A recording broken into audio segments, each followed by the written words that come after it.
ये देखिए सर, बच्चे के कपड़े। सर इधर देखिए।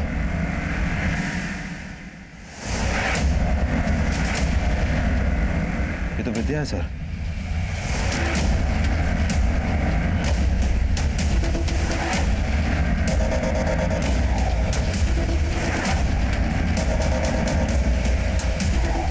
विद्या के फोन से यहीं से कॉल किया गया और कॉल किया था एक आदमी ने।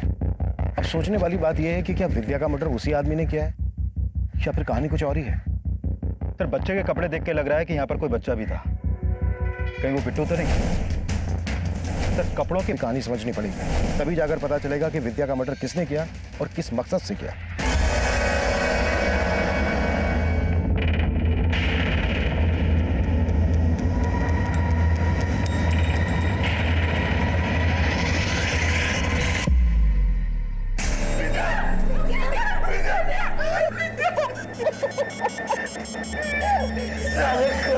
हमारी विद्या की तो तुझे जान ले ली, लेकिन हमारा रिंकू बेटा कहाँ है?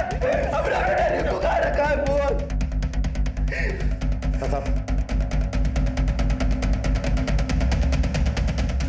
देखिए रघु बहुत ही चालाक आदमी है सर।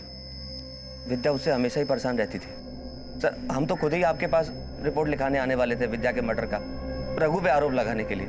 उससे पहले ही वो सब नाटक कर दिया आपके सामने, ताकि आपको लगे कि हम ही दोषी हैं, हमने ही सब कुछ किया है। तो तुम कह रहे हो विद्या का मर्डर रघु ने किया है और उसका बेटा वो कहाँ है? सर वो हम कैसे बता सकते हैं कहाँ होगा सर।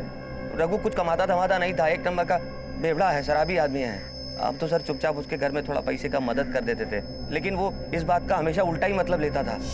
तुम्हारे कहने का मतलब है कि रघु को लगता था तुम्हारा उसकी बीवी के साथ? साहब उसको जो भी लगता था सब गलत ही लगता था, ऐसा ही आदमी है वो।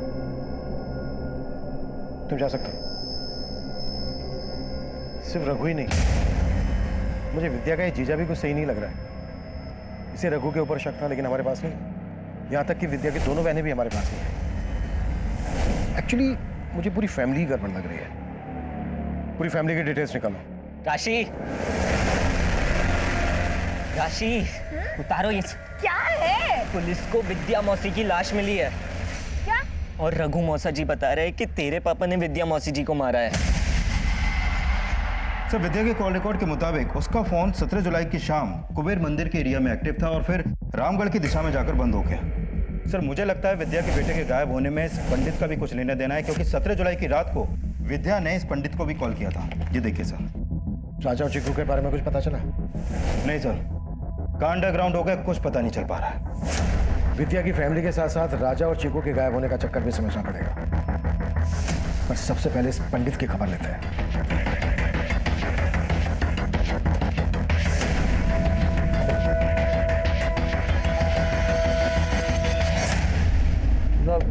साहब क्या हमारा बेटा मिल गया? अभी नहीं, लेकिन हम ये जानने आए हैं कि आपके बेटे के गायब होने के पीछे मकसद क्या है। विकास सर। क्या बात है साहब, उनको अंदर क्यों भेज दिया साहब? घबराइए नहीं पंडित जी, घबराइए नहीं, दर्शन करने गए हैं। अब आप ये बोलिए कि दक्षिणा क्या लेंगे? हम समझे नहीं साहब।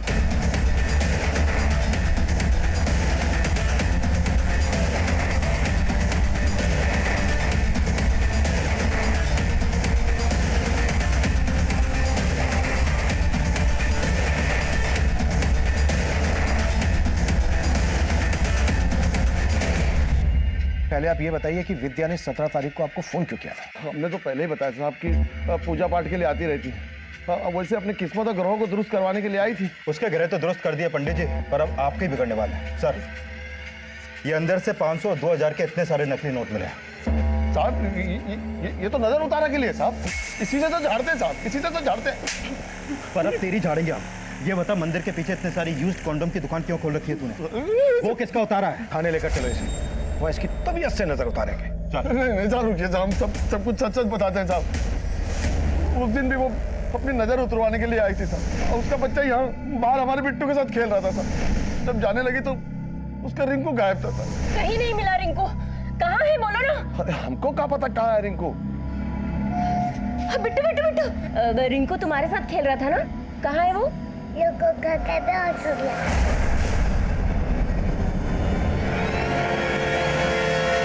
लड्डू खा के बेहोश हो गया? बोल क्या मिलाया था लड्डू में, बोल कहाँ है मेरा बच्चा? कमीने बोल। पगला गई है क्या? हमको क्या पता कहाँ है रिंकू? उसको गलत फहमी हो गई थी साहब। हमने तो सोचा ही नहीं था कि हमारे बच्चे को गायब कर देंगे। लड्डू में क्या मिलाया था तूने? सच बोल।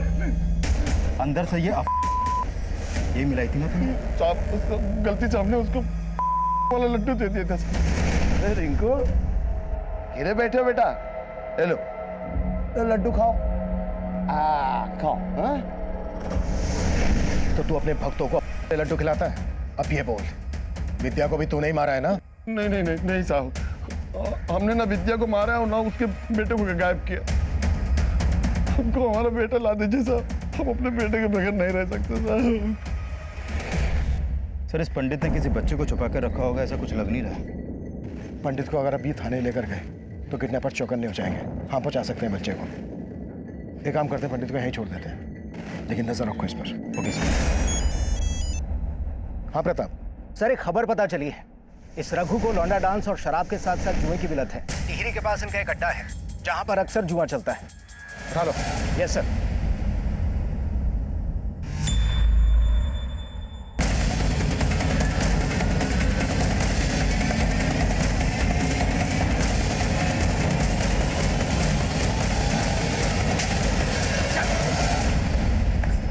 क्या रे, तूने तो कहा था तू जुआ नहीं खेलता है? साहब आप तो सट्टे के बारे में बोल रहे थे ना। एक ही बात है, कहीं तूने ये सट्टा खेलने की वजह से अपने बेटे रिंकू को बेच के अपनी बीवी विद्या का मर्डर तो नहीं कर दिया? नहीं नहीं साहब, आपने ऐसा कुछ नहीं किया है साहब, मैया ने सब। अच्छा प्रताप, जब तक ये सच ना उगले ना,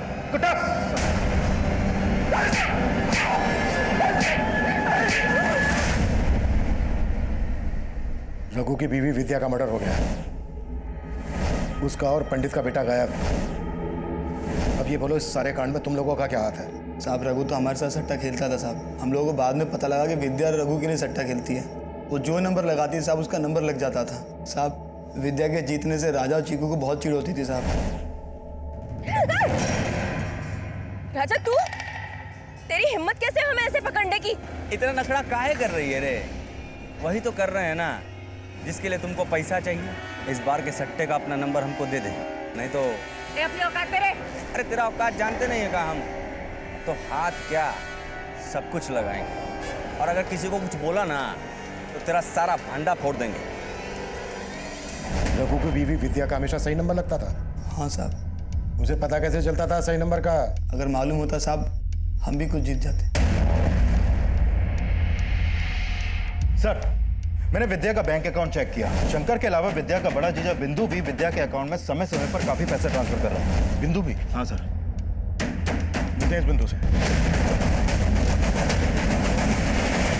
साहब हम मानते हैं कि विद्या के अकाउंट में पैसे हम डाला करते थे, क्योंकि रघु कुछ कमाता धमाता नहीं था। पर विद्या उन पैसों से सट्टा खेलती थी, ये बात आपको मालूम थी? नहीं साहब, इसके बारे में हमको कोई जानकारी नहीं थी। शंकर भी विद्या के अकाउंट में पैसे डालता था और रघु को लगता था कि शंकर का और विद्या का अफेयर चल रहा है। क्या आपका भी विद्या के साथ? अरे नहीं साहब, कैसी बातें करते हैं आप साहब। विद्या तो हमारे लिए हमारी छोटी बहन की तरह थी, और हमको पूरा विश्वास है कि विद्या के खून में किसी घर वाले का नहीं बल्कि बाहर वाले का हाथ है। बाहर वाला कौन? वो तो आपको ही पता लगाना होगा साहब। रघु को तो कुछ पड़ी नहीं थी। बेकार में इन बातों को छेड़कर आप हमारे खानदान की इज्जत मत उछालिए साहब। ये तो आगे पता चल ही जाएगा किसको कितनी इज्जत प्यारी है। जरूरत पड़ी तो फिर आएंगे। पंडित प्रमोद के बेटे बिट्टू की मिसिंग कंप्लेंट फाइल होने के बाद हमने ये सोचा भी नहीं था कि ये केस विद्या के मर्डर और विद्या के बेटे रिंकू के गायब होने की पहेली बन जाएगा। ये साफ था कि विद्या के फोन से जो पंडित प्रमोद को फिरौती के लिए कॉल किया गया था, उसमें ये शर्त रखी गई थी कि पंडित को उसका बेटा बिट्टू तभी मिलेगा जब वो विद्या के बेटे रिंकू को लौटाएगा। लेकिन पंडित प्रमोद ने क्या वाकई में रिंकू को अगवा किया था? ये पुख्ता नहीं था। अगर वो कॉल विद्या ने ही करवाया था तो वो आदमी कौन था जिसने वो कॉल किया था? क्या विद्या किसी साजिश का शिकार हुई थी? क्या ये साजिश उसकी दोनों बहनें, दोनों जीजा ने रची थी, या फिर कहानी कुछ और ही थी? रघु और विद्या से झगड़ा करने वाले राजा और चीकू क्यों और किस मकसद से फरार थे? ये कुछ एक ऐसे सवाल थे जिनका हम जवाब ढूंढ रहे थे, लेकिन तब इन सवालों के जवाबों से हम कोसों दूर थे।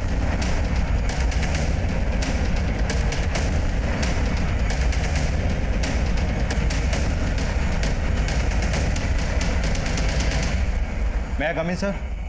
यस कम इन। सर विद्या और उसकी बहनों से जुड़ी एक बात पता चली है। सर विद्या के फादर के कोई बेटा नहीं था, इसलिए उन्होंने अपनी सारी प्रॉपर्टी अपनी तीनों बेटियों के नाम कर दी थी। लेकिन अपनी प्रॉपर्टी का आधा हिस्सा उन्होंने अपनी बेटी विद्या के नाम किया और बाकी का आधा हिस्सा अपनी दोनों बेटियों सविता और मालती का नाम किया था। उसकी दोनों बहनों को इतना कम हिस्सा देने की कोई वजह पता चली? सर वो तो पता नहीं चल पाया, लेकिन हो सकता है कि इन सब के पीछे दोनों बहनों की जेलसी का कोई एंगल हो। और सर ये भी पता चला है कि विद्या ने अपने हिस्से की प्रॉपर्टी 1 महीने पहले किसी विश्वजीत नाम के आदमी को बेच दी थी।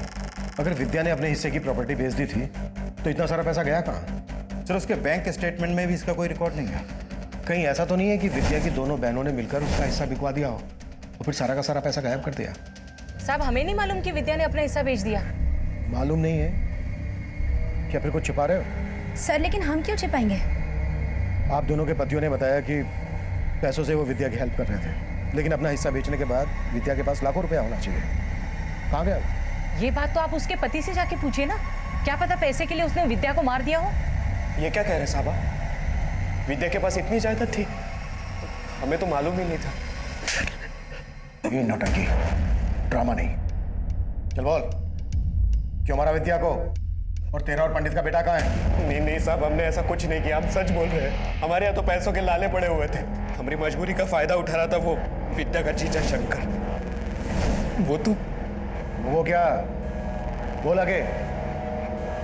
वो विद्या के साथ। हम अच्छी तरह जाना था कि तुम इतना पैसा नहीं कमाते हो कि तुम अपना घर चला पाओ। फिकर नॉट, हम तुम्हारी मदद करेगा। मदद?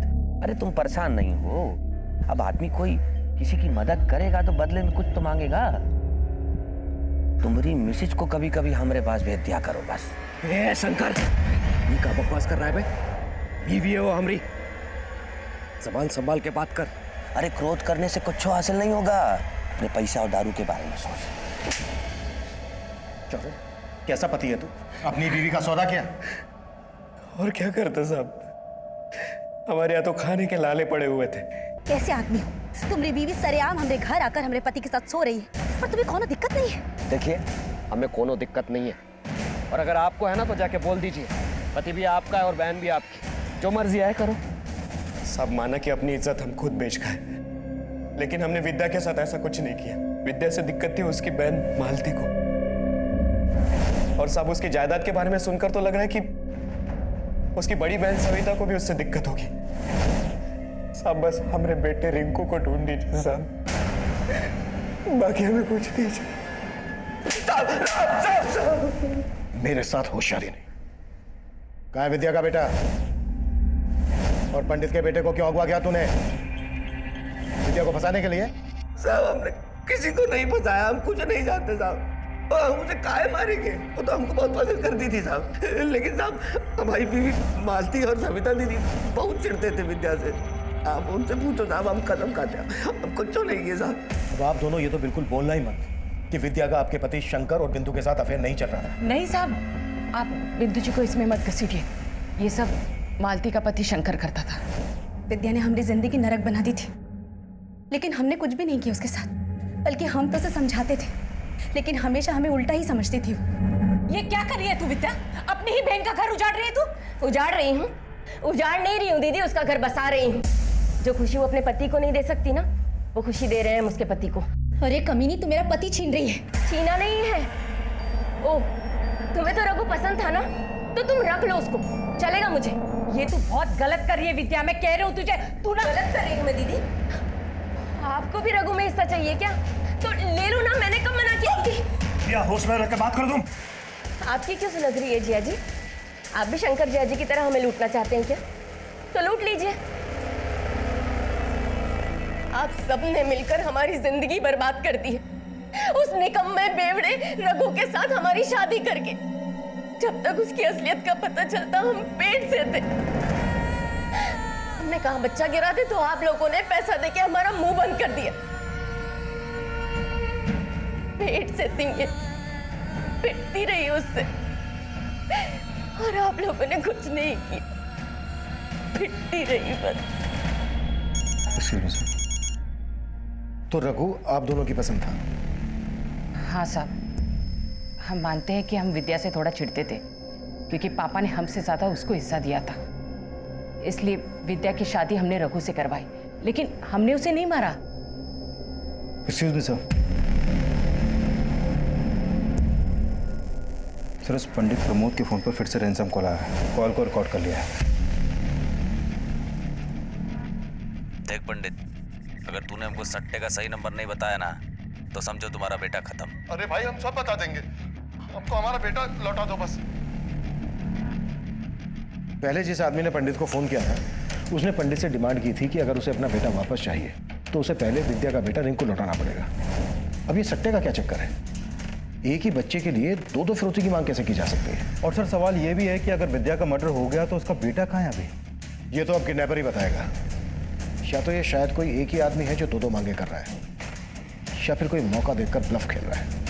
और सर, पंडित ने अपने बेटे के बदले सट्टे के 2 नंबर दिए हैं और किडनैपर उन नंबर्स के बदले पंडित का बेटा लौटाने वाला है।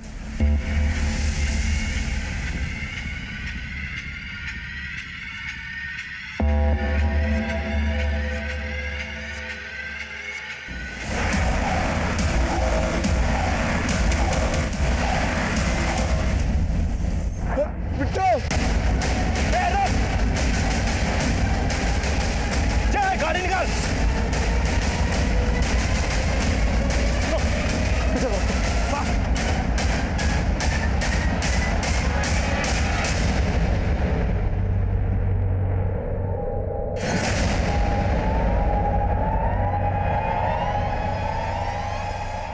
अब अपने बेटे को पाने के लिए ना हमारे अगले आदेश का इंतजार कर।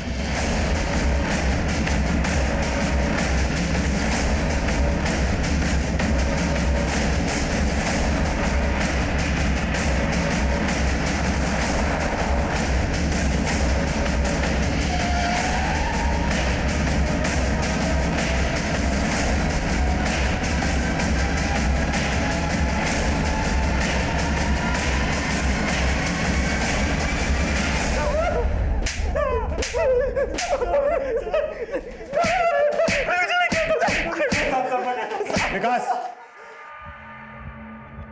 हम मानते हैं साहब कि हम पंडित के बेटे को उठाना चाहते थे। पंडित के बेटे को क्यों उठाना चाहते थे? साहब, पंडित सट्टे के नंबर जानता है, वो जो नंबर बोलता है वही आता है। कुछ समय से हम लोगों को वो गलत नंबर बता रहा था और सही नंबर उस विद्या को बता रहा था, क्योंकि उसके साथ चक्कर चल रहा था साहब। हमने सोचा उसके बेटे को उठा लेते। 17 जुलाई की रात हम मंदिर गए तो देखा बाहर एक बच्चा सो रहा है। हमें लगा कि वही पंडित का लड़का है, इसलिए हमने उसको उठा लिया साहब। बाद में पता चला वो पंडित का लड़का नहीं, विद्या का बेटा है। और फिर बाद में पंडित का बेटा भी उठा लिया और उससे बात ऐसे की जैसे लगे कि ये सब कुछ विद्या ने किया है। पंडित से बोला कि अगर उसे अपना बेटा चाहिए तो विद्या का बेटा रिंकू लौटाना पड़ेगा। हाँ, यही कॉल किया था ना? नहीं साहब, हमने पहले कॉल नहीं किए थे। हमको तो पता भी नहीं था कि पंडित के बेटे को किसी ने उठा लिया। हमने तो इसी बार कॉल किया था साहब। कुटो सालों में, और तब तक कुटो जब तक ये सच ना उगल। सर, वो दोनों यही बोल रहे हैं कि उन्होंने विद्या के बेटे रिंकू को पंडित का बेटा बिट्टू समझ के उठाया था, लेकिन फिरौती की पहली कॉल उन्होंने नहीं की थी। उस पहली कॉल में यही कहा गया था कि अगर पंडित को अपना बेटा वापस चाहिए तो उसे उसके बदले में विद्या का बेटा रिंकू लौटाना होगा। राजा और चीकू अगर सही बोल रहे हैं कि बिट्टू के बदले उन्होंने गलती से रिंकू को उठा लिया था, तो इसका मतलब यह है कि पंडित के बेटे बिट्टू को विद्या ने उठाया होगा और विद्या के बिहाफ पे किसी आदमी ने पंडित को कॉल किया होगा रैंसम वाला। अब सवाल यह है कि वो आदमी कौन होगा और विद्या को किसने मारा होगा। सर, ये तो पता नहीं चल पाया, लेकिन हो सकता है कि पंडित ने पता लगा लिया हो और उसी ने विद्या को मारा हो। कुछ नहीं किया बाप रे बाप, कुछ नहीं किया। अरे पंडित जी, घबराइए नहीं, आपने इतना महान कार्य किया है, आपको फल देना तो बनता है ना। है? लाओ भाई पंडित जी का फल लाओ। अरे बाप रे बाप, तो मर गया रे बाप, मर गया यार, ये सब मर गया। बता रहे साहब, बता रहे साहब, नहीं मारा विद्या को साहब। ये सट्टे के नंबर का क्या चक्कर है? अरे साहब वो भी हमारा पाकट था साहब। अरे बाप रे, हमारी सेटिंग थी साहब, सट्टे खेलने वाले थे साहब। हम सबको सट्टे का नंबर बताते थे और सबसे खूब पैसा वसूलते थे सर, और सब हमको चमत्कार ही समझते थे सर। और यही चमत्कार दिखाकर तो विद्या के साथ शारीरिक संबंध बनाता था। नहीं साहब, वो रघु खुद भेजता था उसको हमारे पास साहब। इसके लिए हम विद्या को सही नंबर बताते थे सर, लेकिन हम उसको मारे नहीं सर, हम उसको मारे नहीं। हम हमको तो पहले से रघु पे शक था साहब, लेकिन हम डर के हमारे कुछ नहीं बोले साहब। हमारा बेटा क्या ये भी वही चाहता होगा साहब। साहब आप मानते हैं कि विद्या को पंडित के पास हम खुद भेजते थे, लेकिन हमारे मरे हुए बेटे की कसम साहब, बिट्टू के बारे में हमें कुछ नहीं मालूम। जरूर राजा और चीकू कोई बड़ा कांड किया साहब। विद्या का पति रघु हर लिहाज से गलत था, लेकिन जितना वो गलत था उतनी ही गलत उसकी दोनों बहनें, दोनों जीजा और वो पंडित प्रमोद भी था।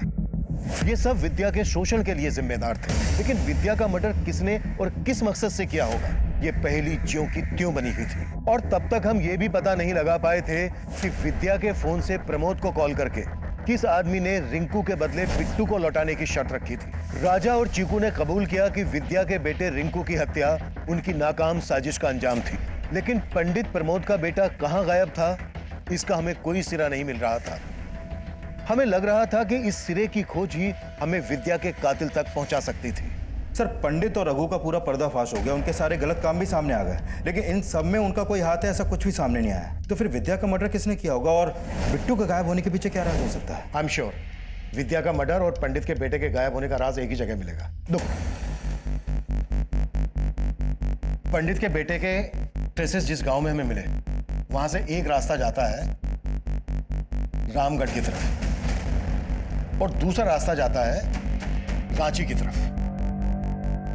और ये रांची शहर की तरफ जो रास्ता जाता है, ये शहर से पहले ही नामकुम की तरफ डिवाइड हो जाता है। अब किडनैपर्स ने 3-3 कांड किए हैं, तो वो रांची शहर की तरफ तो जाएगा नहीं, क्योंकि उसे मालूम है पुलिस एक्टिव हो गई होगी। वो नामकुम की तरफ भी नहीं जाएगा, क्योंकि ये नामकुम के ही है।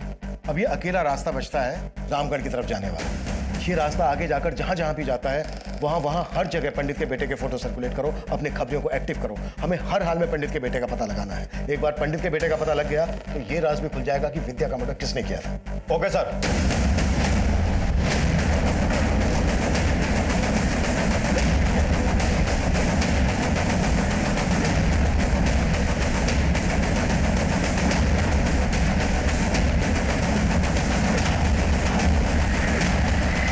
भैया 10 रुपए के 2 जगह फरसान देना।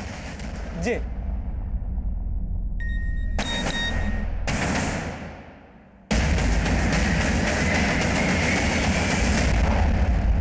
पक्का है ना, बच्चा उसका नहीं हो सकता? अरे साहब, इन गलियों में हम इतना घुस चुके हैं कि बता देते हैं कि कौन नाली का बदबू है और कौन परफ्यूम का खुशबू। ठीक है, तो उन पर नजर रख, हम लोग पहुंच रहे हैं।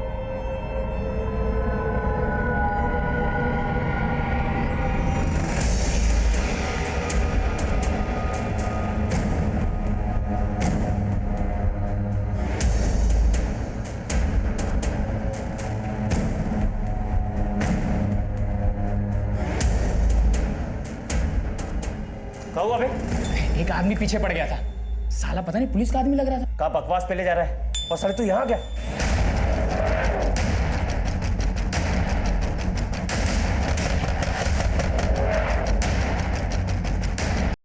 अच्छा भला परिवार था हमारा, फिर वो विद्या मौसी आई, पूरे परिवार को उलट पुलट कर दिया।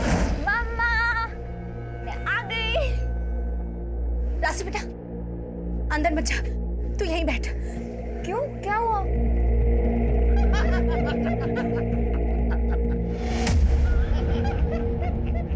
मेरे पापा को काबू में करके भूख मिटी नहीं ना उनकी, इसलिए उन्होंने हमारे पैसों पर भी नजर डालना शुरू कर दिया। मम्मा, मुझे ट्रिप के लिए 2500 रुपए दो ना, आपको मैंने बताया था ना बहुत। मम्मा, मम्मा, आप रो क्यों रहे हो? मेरे पास अभी बस इतने ही है, बाकी के सारे पैसे तेरे पापा ने उसको। आपने उसे टाइम दिया, माँ का बेड दिया, तब भी मैंने आपसे कुछ नहीं कहा, लेकिन आप उसके चक्कर में मेरी लाइफ डिस्टर्ब क्यों कर रहे हो? मेरी हक की चीजें आप उसे क्यों दे रहे हो पापा? उस दिन हमने तय कर दिया कि हम विद्या मौसी को छोड़ेंगे नहीं, और हमें पता चला कि विद्या मौसी का बेटा रिंकू गायब है। बस हमें अपना मौका मिल गया। उनको लगता था कि पंडित ने रिंकू को किडनैप किया है। हमने उनसे कहा कि हम पंडित के बेटे को किडनैप करते हैं और बदले में रिंकू को वापस मांग लेंगे। शुरू शुरू में तो वो मना कर रही थी, लेकिन फिर वो मान गए। उसके बाद निक्कू ने पंडित को कॉल किया। पंडित अपने बेटे बिट्टू की सलामती चाहता है तो विद्या के बेटे रिंकू को लौटा दे। सोच ले, दोबारा कॉल करेंगे। लेकिन हमें तो बस मौका चाहिए था।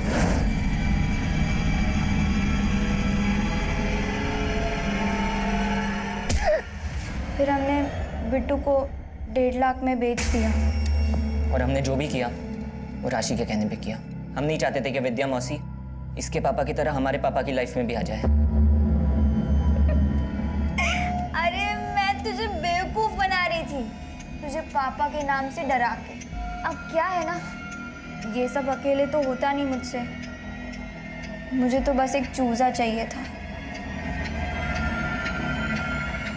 तुमने अपनी जिंदगी खराब करने वाले से बदला लेने के लिए दूसरे की जिंदगी बर्बाद कर दी।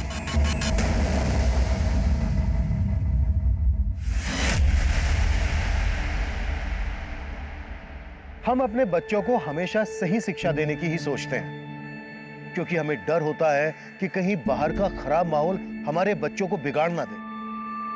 लेकिन हम कभी ये नहीं सोचते कि हमारी खुद की बुरी आदतें भी हमारे बच्चों पर गलत असर छोड़ सकती हैं। लेकिन विद्या और रिंकू के साथ जो हुआ उसके लिए हमेशा रघु जिम्मेदार रहेगा। सवाल यह भी उठेगा कि दूसरों की ज्यादतियां स्वीकार करने के बजाय बेहतर यह होता कि वो अपनी गरिमा को बचाने की कोशिश करती, हमारे पास आती, हमसे न्याय की मांग करती। उसकी सबसे बड़ी भूल यह भी थी कि रिंकू के लापता होने के बाद वो हमारे पास नहीं आई और राशि और निक्कू की बातों में आकर उसने पंडित प्रमोद को सबक सिखाने की योजना बनाई। और जब जब सबक लेने के बजाय दूसरों को सबक देने की मंशा मन में उठती है, तब तब अगला कदम अपराध की तरफ जाता है। अब मैं सीनियर इंस्पेक्टर अभिमन्यु जिंदल आप लोगों से विदा लेता हूं।